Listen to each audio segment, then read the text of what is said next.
저희 패널 진행을 맡은 카이스트 전산학부 문수복입니다.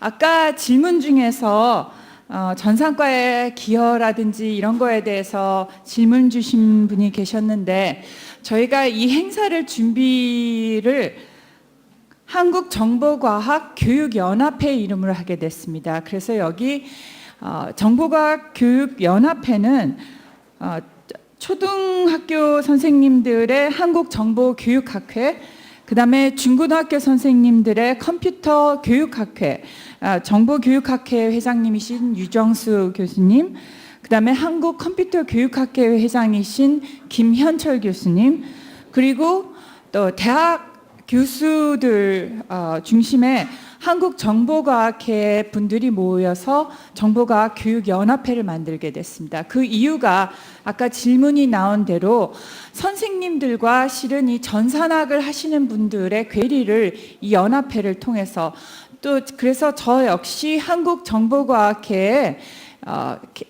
초중고 교육 담당 이사로 제가 정보과학회 소속으로서 이 연합회 활동 지원을 하게 됐습니다. 그래서 저희가 오늘 이 행사에는 실은 선생님들, 초중고에 계신 선생님들과 그 다음에 교과과정 개발을 해야 되는 분들, 그 다음에는 전산학을 하신 분들이 다 같이 모여서 우리가 이 21세기 컴퓨팅을 준비해야 된다.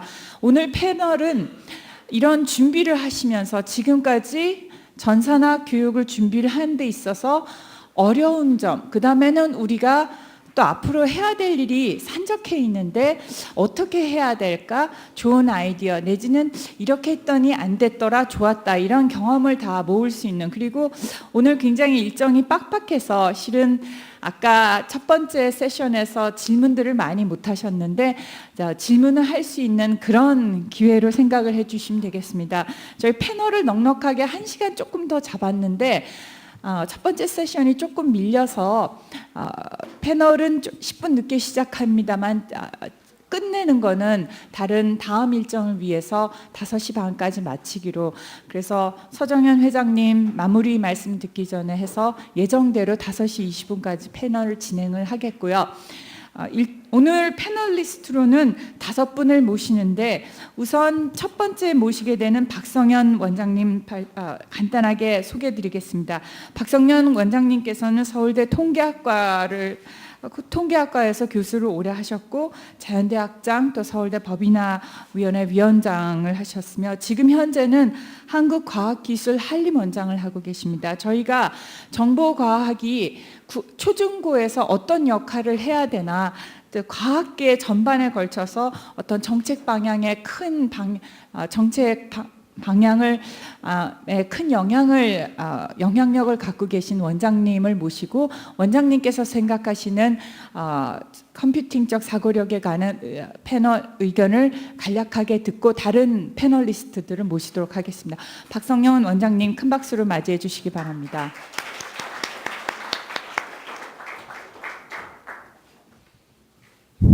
예, 여러분 안녕하세요. 반갑습니다. 한국과학기술한림원의 박성현입니다. 오늘 이 컴퓨테이셔널 띵킹에 대한 포럼을 한다고 얘기를 듣고 간단히 좀 토론해 달라고 그래서 제가 이 분야에 관심도 많고 그래서 제가 문수복 교수님의 요청을 제가 받아들였습니다.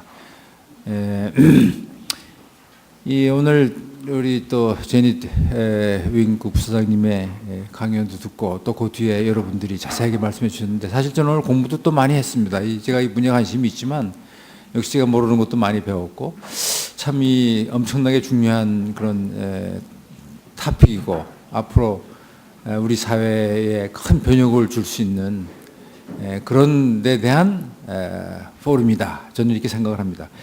제가 시간이 많지 않고 5분 정도만 얘기해 달라고 그래가지고 간단하게 좀 써왔는데요. 우선 이거 하기 전에 조금 말씀드리고 싶은 게, 제가 앉아서 뭘 생각했냐면 우리 인류의 삶이 어떻게 지금 변화되고 있는가, 자 앞으로 어떻게 변화될 것인가, 이런 걸 좀 생각해 봤어요. 여러분 아시겠습니다만은 우리 인류의 삶에서 가장 큰 변혁을 겪은 것이 사실은 BC 한 8,000년경에 그 농업혁명이 일어난 시기, 그러니까 인류가 또 돌아다니며 살다가 한 곳에 정착해서 농사를 짓기 시작하면서 큰 변화가 있었거든요. 그 위에 한참 가다가 18세기죠. 18세기에 산업혁명이 일어나면서부터 엄청난 우리 생활의 변형을 겪었죠. 그리고 최근에 와서 20세기에 와서 이제 컴퓨터의 등장, 또 통신기계 발전과 더불어 지금 저희 정보화 시대를 맞고 있지 않습니까? 정말 그 최근 시대의 변화는 너무나 빨라서 참 그 감당하기 힘들 정도입니다.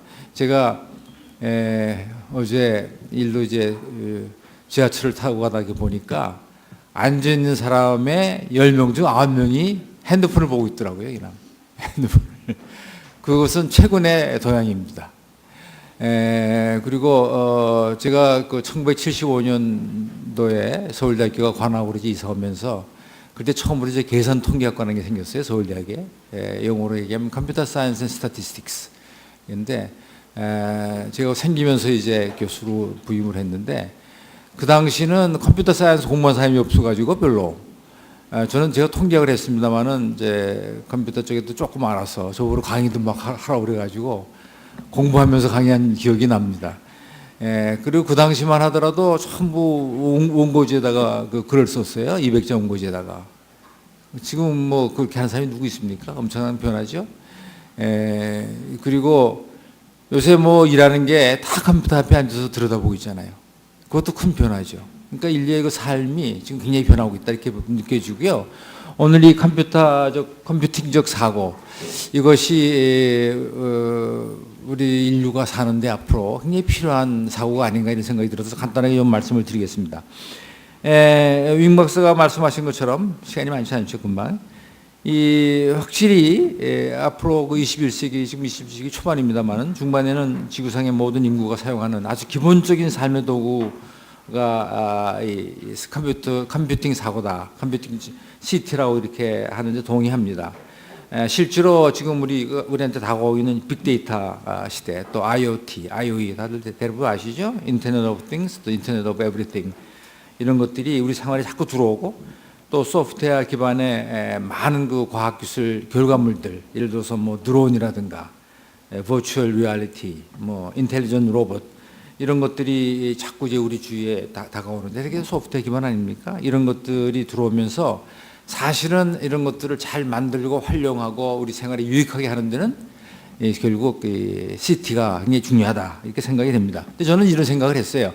그러면 CT가 소위 그 mathematical thinking 또는 statistical thinking 또는 scientific thinking 이런 거하고 무슨 차이가 있을까 하는 것을 조금 제가 좀 궁금하게 생각했는데 이 컴퓨팅 CT에 대해서는 이미 윙 부사장님께서 정확히 좀 정의를 해주셨습니다. 그래서 제가 뭐 더 말씀드리지 않을 거고요. 이 다른 그 사고들 제가 여기 조금 수학적 사고 또는 과학적 사고 이런 말을 많이 쓰는데 이걸 제가 정리를 해보면 이 수학적 사고는 일상생활에서 수학을 이용해서 당면하고 있는 문제를 시스템적으로 생각하고 해결책을 찾아가는 능력을 말하며 기본적으로는 밑에 세 가지 원칙들을 가지고 있어요. 즉 모든 일은 서로 시스템적으로 연결되어 있는 프로세스이다. 또 숫자에 근거하여 논리적이고 과학적으로 사고하는 것이 중요하다. 또는 아이디어들을 연결하여 모델링하고 예측하고 또 당면한 문제를 풀어가는 이런 것이 중요하다. 이런 것들인데 결국은 종래 생각하던 이런 그 수학적 사고 또는 과학적 사고, 수학 대신에 과학만 집어넣은 과학적 사고죠. 또는 논리적 사고 이런 것들이 다 유사한 것 같습니다. 그런데 우리는 결국 이런 것들을 베이스로 해가지고 생각을 한다면 이건 이제 통계적 사고인데 통계적 사고는 이거 조금 더 말씀드리고요. 통계적 사고는 앞에 얘기한 수학적 사고에다가 추가적으로 조금만 더 얹혀요. 그거는 뭐냐면 우리가 그 통계적 사고에서는 중요한 얘기는 통계에서는 그 변동이 항상 있죠. 모든 프로세스에서는 산포가 있다, 변동이 있다 하는 것이 통계적 사고입니다. 그러니까 수학하고 좀 차이가 있는 게 그거예요. 따라서 통계에서는 뭐 확률 분포 또는 변동의 관리, 뭐 품질 관리 이런 데서 관심이 이제 많고 또 통계에서는 꼭 그 모집단과 샘플을 구분합니다. 샘플링 테오리 같은 게 나오고 이로 인해서 얻어지는 데이터에 대한 뭐 상관 분석, 회귀 분석, 모델링 이런 것들이 이제 들어가죠. 그런데 크게 보면 그 앞에 좀 잠깐 말씀드릴게요. 크게 보면 이 컴퓨터적 CT라는 게 결국은 이 수학적 사고, 과학적 사고, 논리적 사고 뭐 이런 것들을 다 기반으로 하는 것 같이 보여집니다, 지금. 그리고 우리가 컴퓨터를 활용하는 방식, 또 그것을 활용하는 사고 방식 기르는 거, 이런 것이 이제 CT이기 때문에 결국은 CT와 수학적 사고, 과학적 사고, 논리적 사고, 통계적 사고 이런 것들은 서로 뗄 수 없는 관계가 있다. 이렇게 생각이 되고요. 결국 21세기 정보화 사회에서는 결국 이런 그 사고들 이것을 대표하는 것이 이제 저는 컴퓨팅적 사고라고 볼 수 있는데 이런 것들이 우리 인류 문명 발전의 가장 기본적인 요소가 될 것이다. 이렇게 생각이 되고요. 결국 국가 경쟁력을 확보하기 위해서도 우리 젊은이부터 K-12 교육에서부터 이런 그 CT 교육을 심화하는 것이 대단히 중요하다. 그것이 이제 국가 경쟁력의 큰 요소가 될 것이다. 이런 생각이 듭니다. 그래서 마지막으로 그러면 앞으로 우리는 어떤 대응을 해야 될 것이냐? 이런 대응에 대해서 좀 말씀을 드린다면 뭐 맨 앞 위에 있는 거 제가 이미 말씀드렸고요. 두 번째로 이것도 이제 간단히 언급을 했습니다. 그래서 컴퓨팅 사고가 결국은 이 국가 미래 경쟁력에 상당히 중요한 요소가 될 것이라는 말씀을 이제 드렸고요. 그러면 어떻게 하면 이런 CT 교육을 좀 더 인프라를 확산시킬 수 있을까? 결국은 K-12 교육부터 해야 되겠죠. 물론 나중에 대학과도 연결되겠지만, 그래서 결론적으로는 이 CT에 핵심적으로 관련되는 과목들, 수학, 통계, 소프트웨어, 과학 이런 데 대한 그 교육이 역시 강화돼야 되겠다 이런 생각이 들고요. 그러기 위해서는 2018년부터 시작되는 문이과 통합교육을 앞으로 한다고 그러지 않습니까? 그런 교육에 이 컴퓨터적 사고라는 교육이 좀 들어갔으면 좋겠다. 그런 생각이 듭니다. 그래서 이런 내용들을 좀 더 확산시켰으면 좋겠다는 생각이 들고요. 이건 뭐 제가 또 그 마지막으로 한 말씀 더 이제 드리고 싶은 것은 이게 그렇습니다. 항상 사회를 변화시키는 요소는 국민이 거기에 대해서 얼만큼 동의하고 또 열망을 가지고 있는 거에 달려 있습니다. 지금 아까 그 CT에 대한 교육도 보니까 영국이 상당히 앞서간다, 미국도 준비하고 있다, 뭐 그러잖아요. 근데 우리나라가 비교적 상당히 역동성이 있고 또 미래를 위해서 비교적 순발력 있게 움직일 수 있는 장점을 가지고 있습니다. 그래서 우리 국민들이 빨리 CT의 중요성에 대해서 합의를 빨리 보고 또 K-12 교육에서부터 이제 준비를 좀 시작하고 그런 측면에서 이제 연대에서 지금 실험하고 있는 건 굉장히 좋다고 저는 보고 있고요.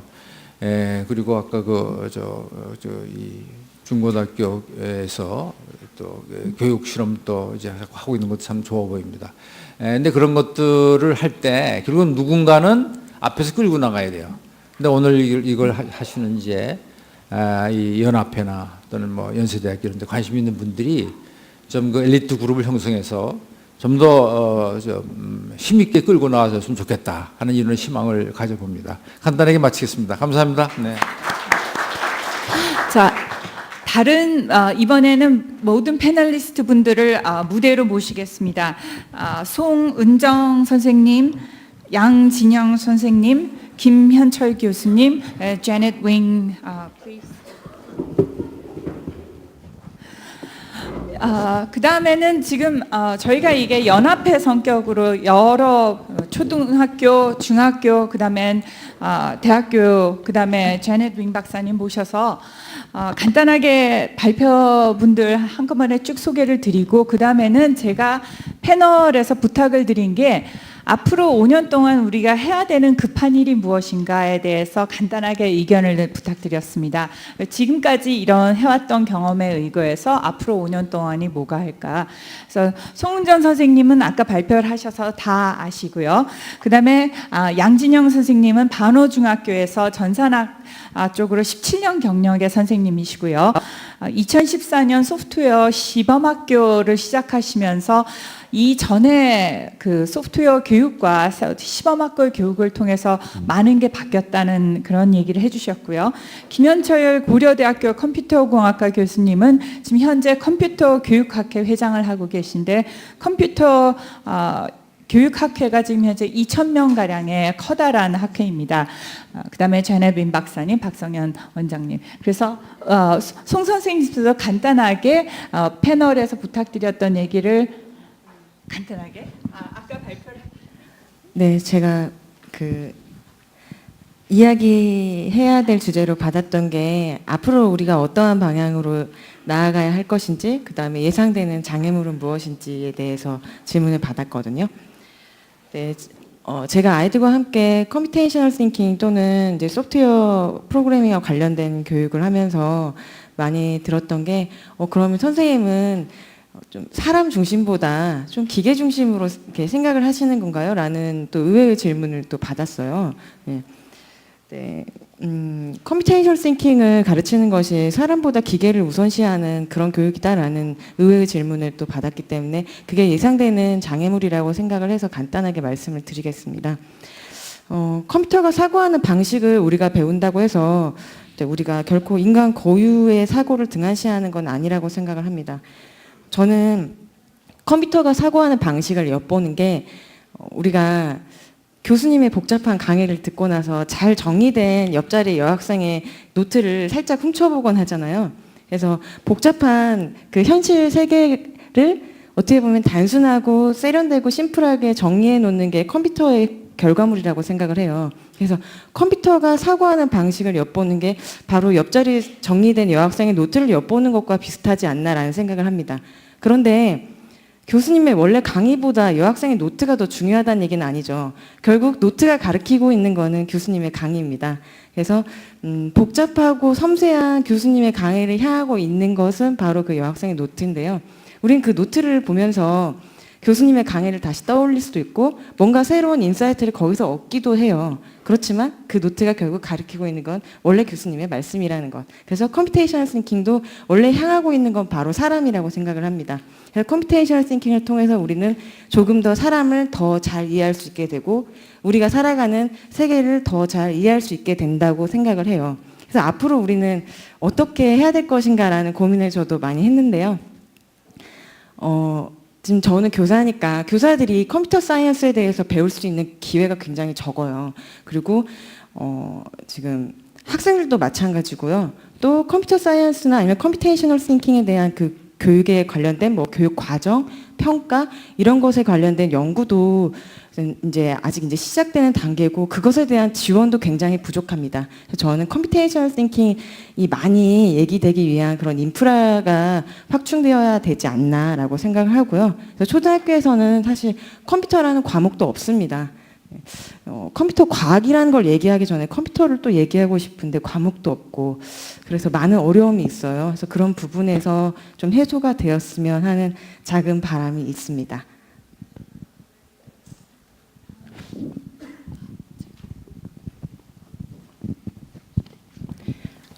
안녕하십니까. 저는 본호중학교에서 정보교사로서 선도학교를 운영하고 있는 양진영이라고 합니다.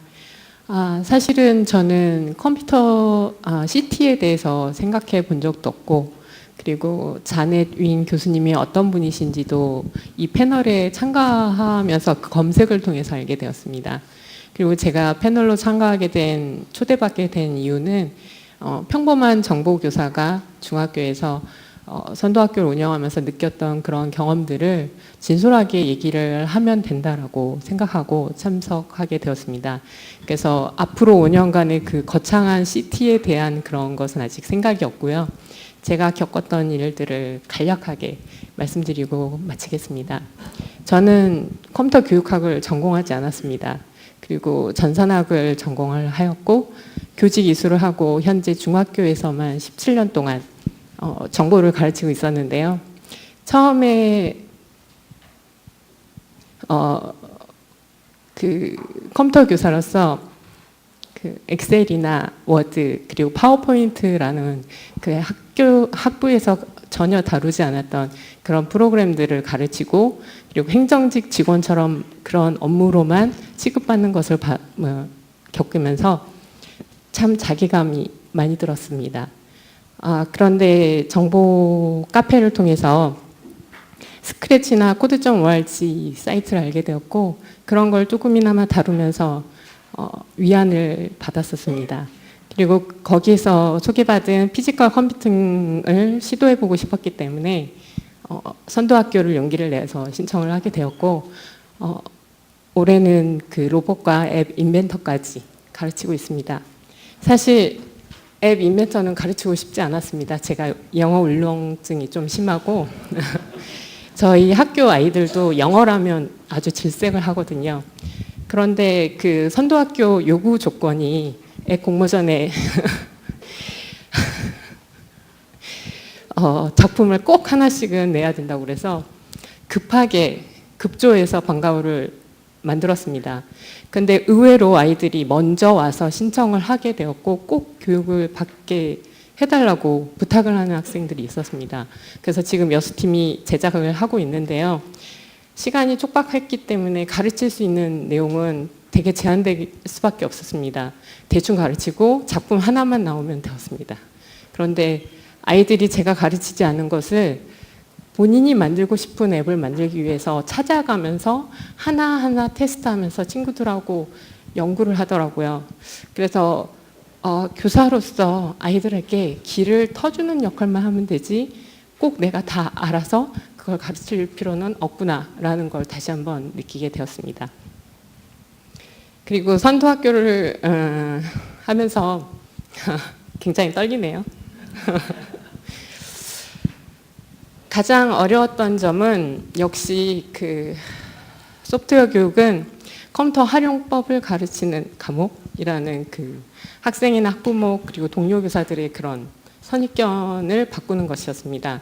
그런데 제가 작년부터 한 것을 관찰해 보면 학생 작품 발표를 열고 거기에 학부모를 초대를 해서 거기 참석한 학부모님들은 100% 만족을 하시고 더 많은 교육을 받기를 희망을 하시더라고요. 그리고 본인 부모님이 직접 참여하셔서 자기가 발표하는 것을 경험했던 학생들은 올해 제가 선도학교를 한 아이들도 그 아이들이 졸라서 사실은 선도학교를 다시 신청을 하게 된 거였습니다. 사실은 가외의 일이고 정말 그 시간적으로 알아서 하는 것이 아니기 때문에 정말 힘들었지만 애들이 졸라서 올해까지만 이라고 했는데 사실 지금 아이들한테 저도 욕심을 조금 내서 사실은 드론이라는 것을 한번 만들어 보고 싶다는, 그래서 지금 드론을 만들 테니까 내년에도 하자고 제가 꼬시고 있습니다. 네, 사실 드론을 어떻게 만들어야 할지도 모르고 아두이노가 뭔지도 모르겠는데 지금 재능을 보이는 아이들이 있기 때문에 그 아이들을 시켜서 해볼 생각입니다. 그다음에 두 번째로는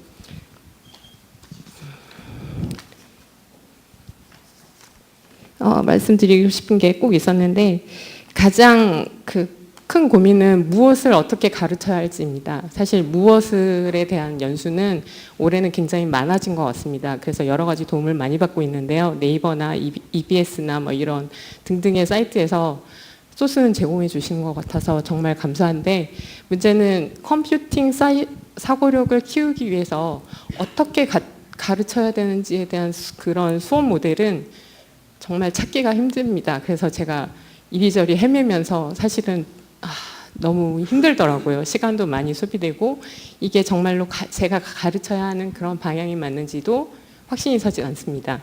근데 이 패널을 참여하게 되면서 교육적 철학적 배경에 대해서 교육학을 전공하지 않은 사람으로서 조금이나마 그 실마리를 찾았다고 할까요? 그래서 좋고요. 근데 걱정이 되는 것은 안성진 교수님께서 소개하셨던 그 중등 교육과정에 보면 중학교 교육과정에 기술, 과학 그리고 정보를 언급하면서 정보만 34시간이라고 규정하고 있습니다.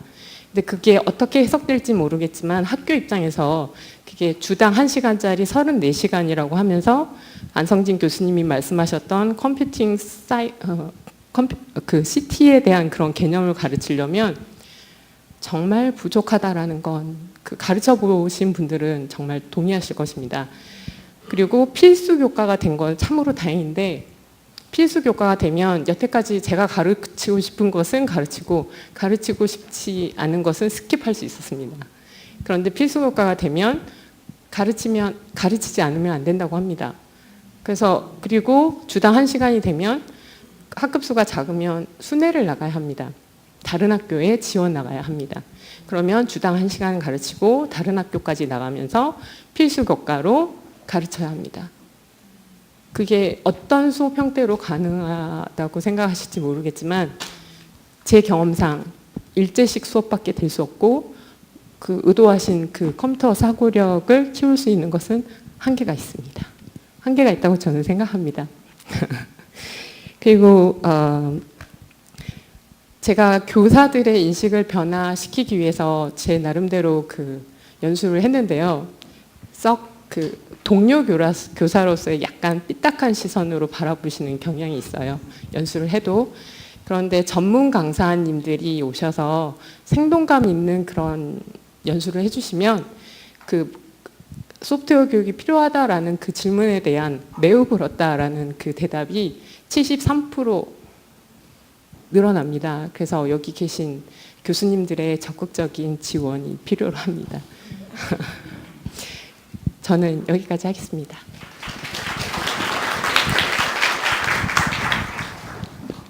네, 저는 아까 소개받은 것처럼 고려대학교 김현철입니다.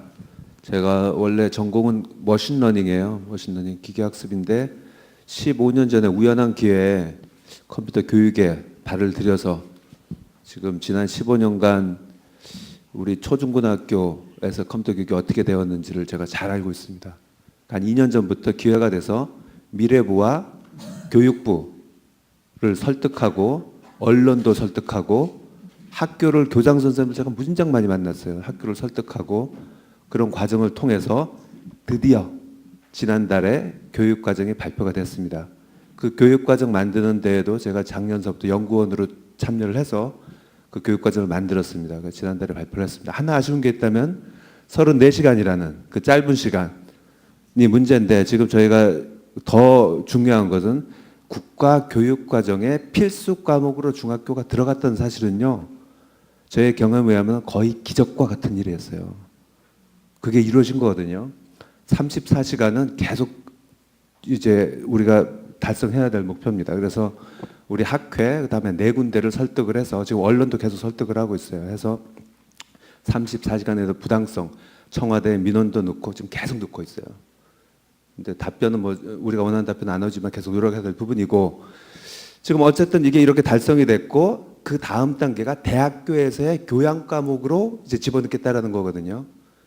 그래서 여기에 대한 설득이라든가 뭐 이거는 생략을 하고 지금 이 순간에 우리가 무엇을 해야 될 것인가 라는 얘기를 좀 하고 싶어서 제가 여기 한 페이지 정도 썼는데요. 그게 바로 낙오자 방지 문제입니다. 낙오자 방지. 여태까지 저는 15년 동안 저희 학교에서 초등학교, 중학교, 고등학교 캠프를 해왔었어요. 방학 때마다. 근데 캠프에 오는 아이들은 다 동기부여가 잘 돼 있는 아이들이에요. 배우려고 온 아이들이에요. 걔네들 가르치는 거는요 무진장 쉬워요. 걔네들한테 아두이노 가르치잖아요. 무진장 쉬워요. 이틀 안에 별거 다 만들어냅니다. 제가 10년 전부터 저희 대학의 교양 수업으로 정보적 사고라는 수업을 10년째 지금 해오고 있어요. 갑자기 인원이 늘어가지고 이번 학기에 430명이 수강 신청을 했어요.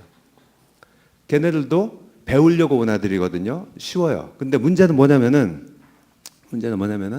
이제 필수 과목이 되면은 모든 아이들을 다 가르쳐야 되는 거예요. 나는 안 배울래요. 배울 준비가 안 돼 있어요. 이런 아이들까지 너 배워야 돼 하고 배워야 되는 거예요.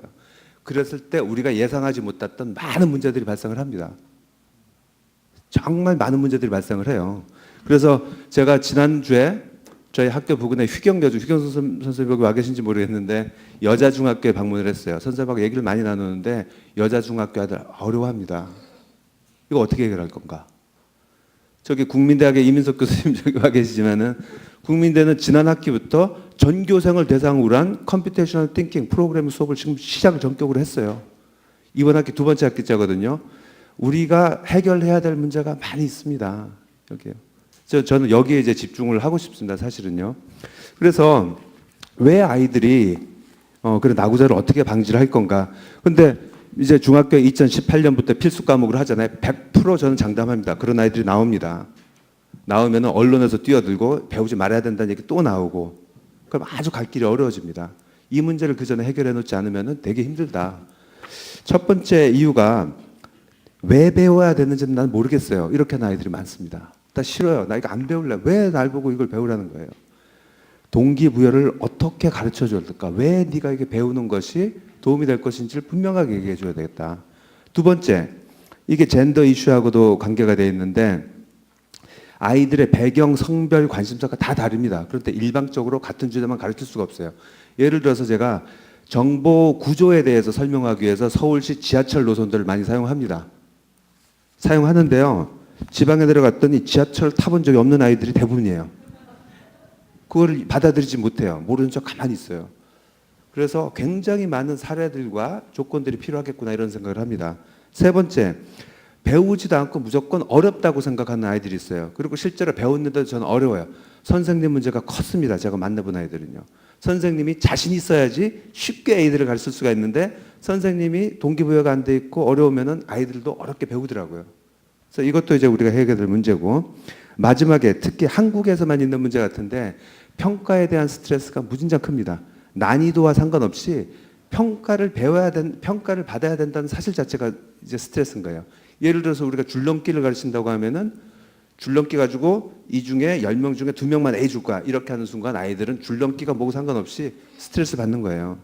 그래서 많은 아이들이 지금도 국어, 영어, 수학하느라고 바빠 죽겠는데 정보를 가르친다 그러면 이걸 또 어떻게 배워요? 거기다가 너 성적까지 매긴다 그러면 미쳐버리는 거예요, 아이들이요. 그래서 평가를 어떻게 할 건가? 그래서 아이들의 스트레스를 줄여줄 건가가 또 고민해야 되는 부분입니다. 이걸 어떻게 해결할지에 대해서는 여러 가지 방법이 있는데 제가 이제 흔히 쓰는 방법은 많은 경험과 자료들을 우리가 다 같이 공유를 하자. 그러면 해결이 될 거다. 그게 우리만 해결되는 거가 아니고 글로벌하게 글로벌 네트워크를 만들어 가지고 영국에서 일었었던 일, 뭐 미국에서 있었던 일, 이 문제 어떻게 해결할까? 서로 공유할 수 있는 네트워크를 만들자. 혼자 고민하지 말고. 그래서 우리 연합회에서도 그런 네트워크를 만들고 공유할 수 있는 장을 만들려고 지금 노력을 하고 있습니다. 제 얘기는 여기까지 마치도록 하겠습니다.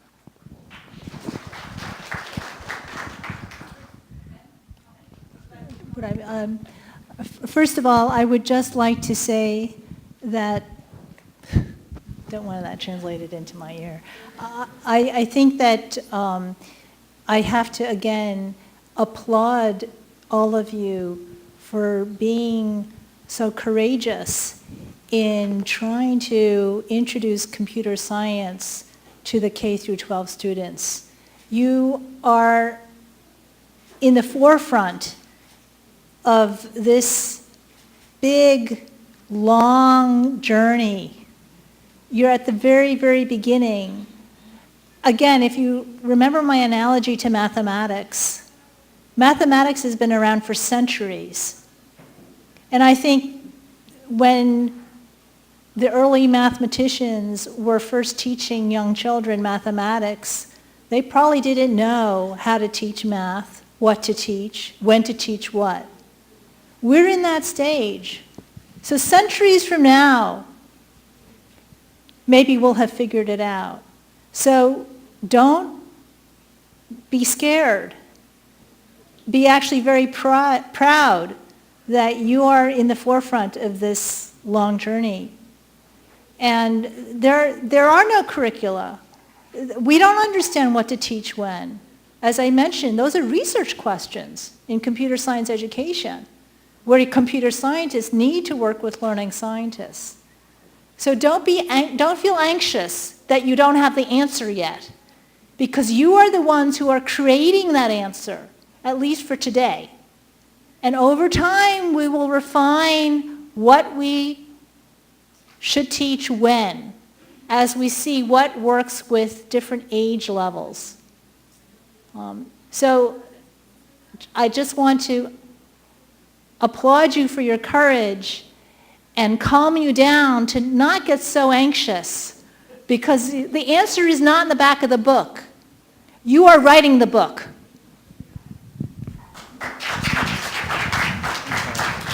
제가 한 말씀만. 예, 저도 한 말씀만 좀 추가를 하겠습니다. 우리 부사장님께서 말씀하신 것처럼 이것은 확실히 롱 저니가 될 것입니다. 근데 그것을 빨리 극복하는 방법 중에 하나는 좀 이 정보과학교육연합회에서도 좋고 또는 관심 있는 개개인도 좋고 이 CT에 대한 교재 개발, CT에 관한 재미있는 책, CT에 대한 만화, 하여간 뭐 우리 국민들이, 우리 퍼블릭들이 CT가 무엇인지 이해할 수 있고 또 자기 생활에 조금씩 이것을 적용해 갈 수 있는 그런 좋은 텍스트북 또는 뭐 만화라든가 하여튼 이런 것들을 자꾸 만들어내야 될 것 같아요. 그것이 결국 롱저니를 좀 당길 수 있는 방법이 아닌가 이런 생각이 들고요. 그래서 오늘 여기 모이신 분들 중에서 조금 좀 서로 힘을 합쳐서 우선 뭐 그 CT에 대한 좋은 그 소개서를 만드는데 좀 노력했으면 좋겠다는 말씀을 드립니다. 저는 그 죄송합니다만은 미리 그 불가피한 선약이 있어서 저는 오래 못 있고 좀 떠나야 되겠는데 이 자리를 우리 문 교수님이 좀 앉으셔서 계속 진행시켜 주시기 바랍니다. 감사합니다. 감사드립니다, 원장님. 자, 그러면은 오늘 일단 패널 분들께서 이렇게 질문을 서로 하실 기회를 먼저 드리겠는데요. 양 선생님한테 먼저 좀 부탁드릴까요? 네. 저는 자넷 윈 교수님께 여쭤보고 싶습니다. 네. 만약에 자넷 윈 교수님이라면 한 14살에서 16살에 해당하는 중학생들에게 3년 동안 34시간이라는 시간만 CT를 가르쳐야 한다면 가장 시급하게 가르쳐야 된다고 생각하시는 게 뭔지 알고 싶습니다. By the way, 34 hours is a lot of hours because oops. A typical college course is 3 hours a week, 14 weeks. So 34 hours is almost a whole college semester. And usually in a college semester, say if you're teaching non-majors, near the end of the semester, there's a week or two for projects, there's advanced concepts. So you can actually cover a lot of material in 34 hours. For the 14 to 16-year-olds, is that the age group? Minimally, you should be teaching things like algorithms and data structures. A 16-year-old can probably understand what a state machine is and learn what an invariant is.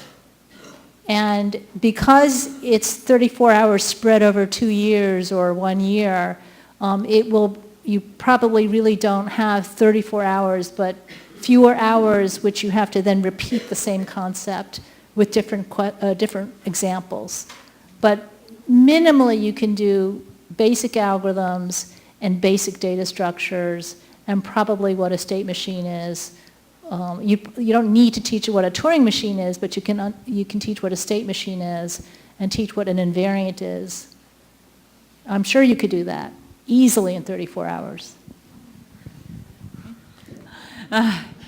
easily란 단어가 턱 걸리시죠? I think 송 선생님, I think the easily that was the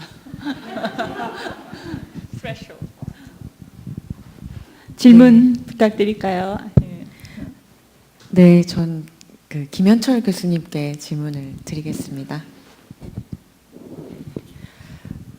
컴퓨테이셔널 띵킹이 그 생각하는 사고의 방식으로 저는 이해를 했는데요. 그것을 평가하는 것이 굉장히 현장에서는 많은 어려움을 느끼고 있습니다. 그래서 혹시 김현철 교수님께서 캠프도 많이 진행을 해보셨고 학생들과 많이 이렇게 면대면으로 수업을 하신 경험이 많으시니까요. 혹시 그거에 관련된 노하우를 말씀해 주실 수 있는지 해서 질문을 드립니다. 평가는 제가 보니까 아이들한테 서로 상대 평가를 하는 순간 아이들이 스트레스를 굉장히 많이 받는 것 같아요. 얘가 니보다 잘했지, 뭐 이렇게 똑같은 걸요. 그래서 저는 개인적으로는 아이들이 네가 하고 싶은 거를 만들어라 그러거든요. 서로 비교가 안 되게.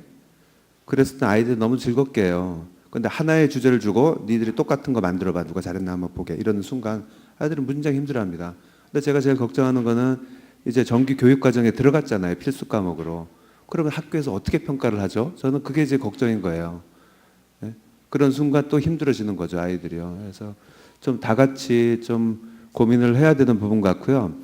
프로그래밍 교육에서 크게 두 가지가 있는데 아이들이 원하는 걸 만들어 보게 할 수도 있고 또 하나는 알고리즘을 가르치는 거. 그 수학하고 비슷하더라고요. 똑같은 알고리즘 주고 누가 효율적으로 짰는지를 짜봐. 내가 한번 보게. 이 두 가지로 나눠지는데 지금 조금 섞여 있어요. 그리고 말하시는 분들마다 다 달라요. 거기에 대해서. 그래서 이거는 조금 고민을 연구를 더 해봐야 될 부분이라고 생각을 합니다. 패널리스트 분께 아까 저기 질문 첫 번째 세션에서 시간이 많이 모자라서 질문을 못했었는데 질문 받도록 하겠습니다. 네, 저기.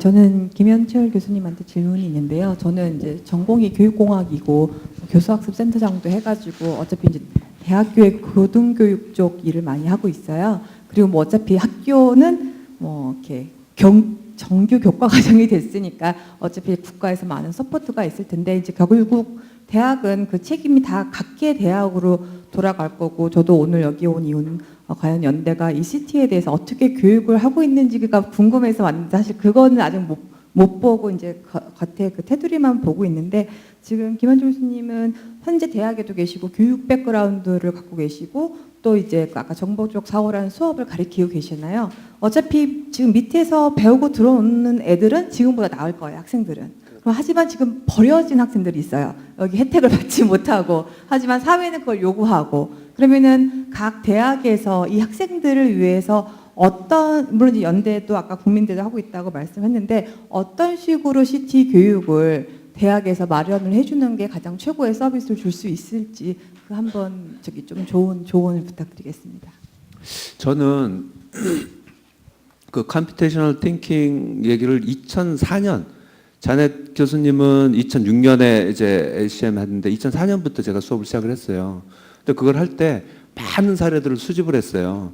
지금 연대도 있고 국민대도 있잖아요. 저는 연대가 좀 궁금했어요. 인터넷에 안 나타나니까. 국민대 이민석 교수님하고 얘기를 많이 했어요. 그 다음에 지난 여름에는 미국에 가서 그 하버드 대학의 CS50하고 버클리 대학에서 하는 BJC가 있어요. Beauty and Joy of Computing이라는 과목이 있거든요. 그분도 다 만났어요.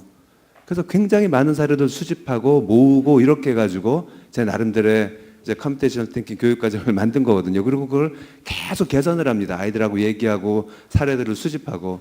그래서 이런 모임이 저는 지금 그렇게 하고 있는데 이제 많은 사람들이 같이 참여를 해서 이 커리큘럼을 만드는데 같이 동참을 해서 같이 했으면 좋겠어요. 사실은요. 그리고 제가 아까 얘기한 것 중에 동기부여가 저는 제일 중요하다고 봐요. 동기부여가요. 근데 지금 현재 우리끼리 얘기지만은 우리 대학교에서 지금 사회학계 듣고 있는데 인문사회계 학생들 한 70% 되거든요. 걔들 동기부여를 제가 뭘로 할 것 같으세요? 걔들 지금 한 명도 안 빠지고 들어요. 지금 수업을. 직업이에요. 진로. 직업이에요. 제가 제일 첫 시간에 뭐라 그랬냐면은 인문사회계에서 금년도에 취업된 아이들에 대해 그래프를 제가 보여줬어요. 너 컴퓨테이셔널 띵킹 하면은 다 된다. 내가 장담할게 100%. 네. 왜냐면 진로는 굉장히 중요하거든요. 실제적으로 지금 80% 대 20%예요. 이게 90대 10%가 될지 몰라요. 그렇다고 해서 걔네들이 컴퓨터 공학자가 되라고 얘기는 하지 못해요. 네가 생물학을 해라. 근데 컴퓨테이션 개념을 가지라는 거죠. 그리고 아까 여러 가지 그 커리큘럼이 나왔지만 커리큘럼에서 가장 중요한 거 두 가지가 애브스트랙션하고 오토메이션이에요. 그거를 사람들이 잘 이해를 못 하세요. 이게 구체적으로 뭔지를요.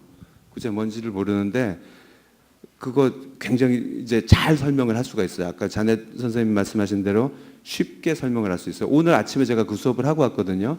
오늘 아침에 수업 여기 그 학생들 아까 와 있던데 저한테 인사해서 수업에서 했었던 얘기가 택시 잡기예요. 택시 잡기. 너 나가서 택시 잡기라는 일이 있지 않냐. 근데 카카오 택시하고 비교를 해줬어요. 카카오 택시 타시잖아요. 그죠? 택시 잡기라는 그 하나의 현상이 정보가 어떻게 거기서 뽑아져 나오고 정보가 어떻게 구조화되고 그게 정보 추상하거든요. 거기다가 알고리즘이 탁 덮어 씌우면은 그게 오토메이션이거든요. 예. 그런 관점으로 사례들을 쭉 모아가지고 아이들한테 계속 연습을 시킵니다. 연습을 시키고. 그게 다음 주까지 할 내용이고 그러면 그걸 프로그램 코드로 바꿔보는 걸 해요. 바꿔보는 걸요. 근데 어려운 프로그래밍이 아니고 고대학생이지만은 스크래치 1시간, 엔트리 2시간, 그 다음에 뭐 아이파이썬 이런 식으로 자꾸 조금씩 이렇게 나가게 교육과정을 만들었거든요. 그래서 그 어떤 게 정답이라고 얘기할 수는 없어요. 우리가 다 자신의 경험들, 자신의 생각들 이런 걸 공유할 수 있는 것만 있으면은 각자 거기에 맞게 아이들을 가르칠 수 있을 거라고 생각을 합니다.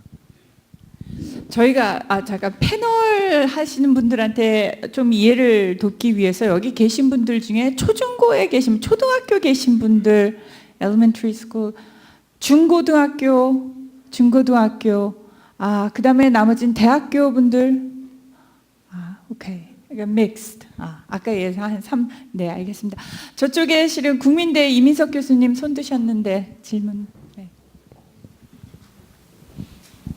예, 대학교에 관한 질문은 아니고요. 그러니까 제넷 윙 교수님한테 여쭤보고 싶은데요. 실제 이제 정보교사가 한국에는 매우 부족하고 아마 다른 나라 상황도 그렇게 좋은 것 같지는 않습니다. 그래서 사실 컴퓨테이션 띵킹이라는 것이 컴퓨테이션 또 정보, 교과에 한정된 것이 아니라 사실은 수학과학이나 일반 교과에 녹아들어 있어야 되는데요. 일반 교사들을 위해서, 학생이 아니라 교사들을 위해서 훌륭하게 그거를 가르칠 수 있게 만들어주는 툴이나 어떤 커멘트나 작전이 있으시면은 그거를 말씀해 주시면 감사하겠습니다. 접수가 됐나요? She's still translating. I mean, do you have any? She's still translating. Oh. Wait. Okay.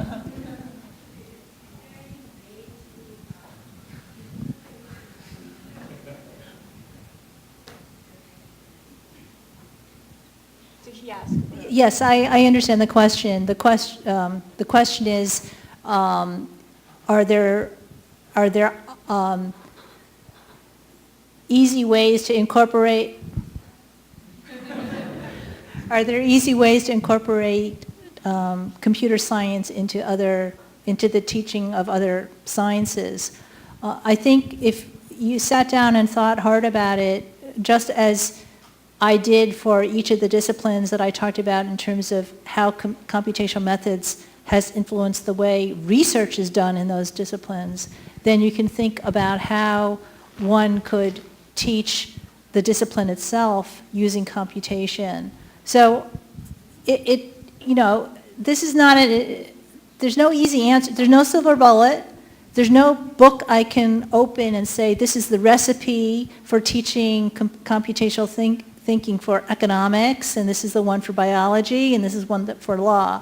As I said, we are figuring this out right now. I could pick one field and tell you how I might think about it, but I think it would be more meaningful if a computer scientist worked with a biologist, for instance, and said, how is it that you approach problems in biology? Maybe I can add to your problem-solving skills by explaining how I would approach that problem from a computer science point of view, and so on and so forth. I don't think there's no cookbook yet, so I think this is all up to us to figure out. I also think, when I see all of you in the audience, if you went home tonight and just thought of one daily life example and explained it in a computational thinking point of view, you could probably, each one of you could come up with one example. And then you shared it with everyone. Then you already have, more than 34 weeks worth of examples to draw on. So it's not that difficult. It does take some thinking, and it takes some learning, perhaps, of other disciplines. And it also takes some experimentation, because we don't know the right answer. We don't know, for instance, I don't know when is the right time to teach recursion. Someone's going to figure that out. But the Towers of Hanoi problem is perfect for teaching recursion. And little children can see what the Towers of Hanoi problem is. And you give them 3 discs or 4 discs or 5 discs, maybe not 5. Definitely not 64. And then maybe they will come up with the pattern themselves. And then you can ask them, can you describe how you just solved that for 3 discs, for 4 discs, for 5 discs? And make them discover the concept of recursion. Maybe that's possible. I don't know. I actually haven't sat down with a child to see if that could be done. But those are the kinds of things that all of us could be thinking about doing, depending on whether we're working with a 5-year-old or 15-year-old. Can I paraphrase his question, saying that a lot of us made a mistake 10 years ago by teaching Microsoft Excel, Word, how to use tools, thinking that's computer education, but that didn't fly. Everybody had basically misunderstood, and now we're trying to revamp and turn it around, and computational thinking start much more fundamental. But there's a great shortage of teachers. There's no easy way. There's no easy way. But if we could be, if we're looking for factors, I mean, why we should be a bit optimistic.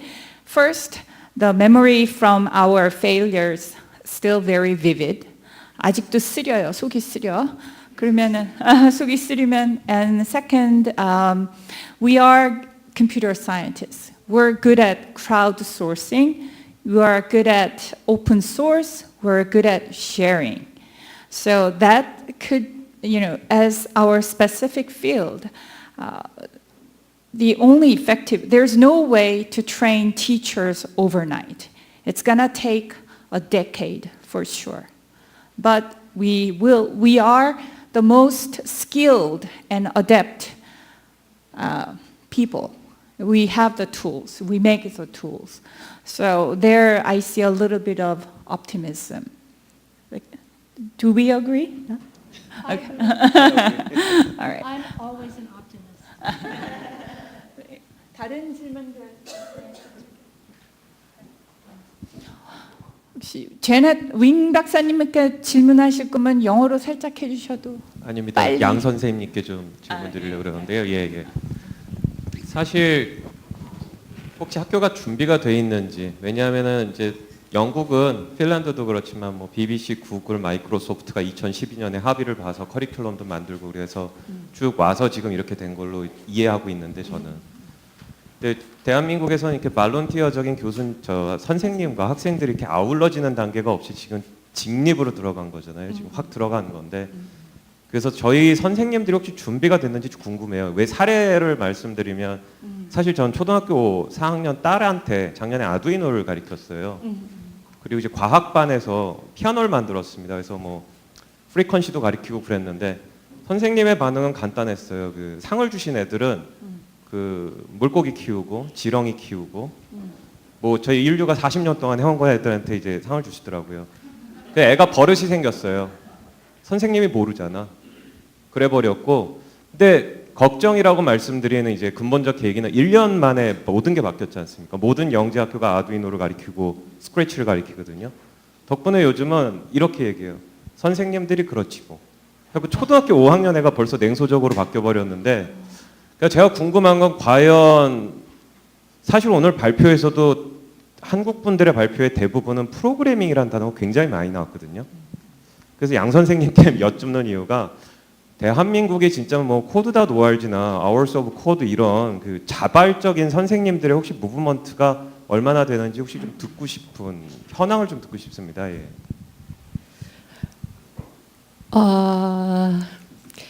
여기 잘 발표하실 수 있는 분들이 요 앞에 오신 것 같은데 사실은 제가 그 피지컬 컴퓨팅, 아두이노가 피지컬 컴퓨팅이잖아요. 그래서 그거를 이제 정보교사, 경기도 중등교사는 카페가 있어요. 그래서 거기를 통해서 코드.org나 아니면 스크래치나 아니면 라이트봇이나 그리고 플레이북 같은 경우는 한국 그 선생님이 만드신 사이트로 알고 있어요. 그리고 그런데 그런 경기도 중등 정보교사는 솔직히 그 공유하거나 자료를 공유하시는 게 굉장히 활발하다라고 저는 믿고 있고요. 그리고 질문하신 의도를 제가 잘 파악을 못 하겠는데 제가 피지컬 컴퓨팅을 시작하고 싶다라고 한 것은 제가 배우고 싶어서 사실. 근데 이제 애들을 상대로 이걸 애들이 어떻게 받아들일지는 저도 해보지 않았기 때문에 해보고 싶고 마침 대통령께서 2014년도에 발표를 하셨잖아요. 그리고 소프트웨어 교육 시범학교 공모전이 있었고 중등 카페에서 굉장히 그걸 하라고 공유를 많이 하셔서 저는 참여의 의의를 두고 사실은 했습니다. 그리고 아두이노를 해보고 싶지만 솔직히 말해서 저는 컴퓨터 사이언스만 전공을 했지 그 손으로 만지는 것을 전공을 하진 않았거든요. 그래서 상당히 거부 반응이 있고요. 많이 공부를 해야 합니다. 그렇지만 제가 이렇게 시도를 했을 때 애들이 너무나 좋아하는 애들이 많았어요. 그리고 어떤 아이는 자기는 과학수사대 연구원이 꿈이었는데 저 꿈을 바꿨어요 라고 여자아이가 말을 했어요. 그래서 사실은 걔가 중학교 3학년인데 그 입시를 앞두고 있거든요.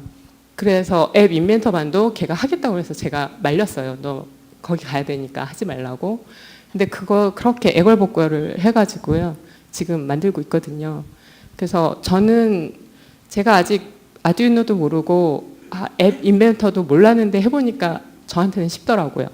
그리고 애들도 그 로봇도 하고 있지만 로봇반을 그 모집하는 것보다 스마트폰이라는 그런 애들이 항상 손에서 떨구지 못하는 그런 기계를 자기가 앱을 만들 수 있다는 것에 굉장히 그 만족감을 느끼는 아이들이 있어요. 물론 거기에는 기본 조건이 있는데요. 영어 울렁증이 좀 없는 아이들이어야 합니다. 그리고 스크래치라는 그 블록 기반을 경험한 아이들은 앱으로 넘어가기가 굉장히 쉽고요. 오히려 스크래치보다 앱에서 그 앱 인벤터에서 할 수 있는 것들이 파워풀해서 굉장히 좋아하고요. 그래서 뭘 질문을 하셨는지 제가 요즘 못하고 있는데 준비를 하기 위해서 노력하고 있습니다. 그리고 선도학교를 하는 이유는 제가 이게 비용이 들어가거든요. 그리고 단순히 스크래치를 가르치는 것보다 앱 인벤터나 로봇이나 아니면 센서보드를 손에 만지고 눈으로 확인할 수 있는 뭔가를 만졌을 때 애들이 더 하고 싶어라 하고 그 호기심이 상상의 날개를 잘 펴는 것을 발견을 했어요. 그리고 사실은 공모전을 하거나 이런 것은 저 굉장히 싫어하거든요. 근데 그런 공모전에 참여하면서 애들을 지도를 하면 애들이 목표의식이 생겨서 거기에 수상하거나 입상할 정도는 못 되더라도 작품 하나쯤은 만들어내더라고요. 그래서 그런 준비를 하기 위해서 저는 선도학교를 하고 있습니다. 대답이 되셨는지 모르겠습니다. I wanted to answer this question about teachers and organization. One of the reasons the United Kingdom is so ahead and so successful is that it takes only one person to change the world. And there is a researcher at Microsoft Research Cambridge. His name is Simon Peyton Jones. And he had a child who went to school and she was learning computer science or computer literacy, whatever they called it at that time, and he was abhorred at what she was being taught.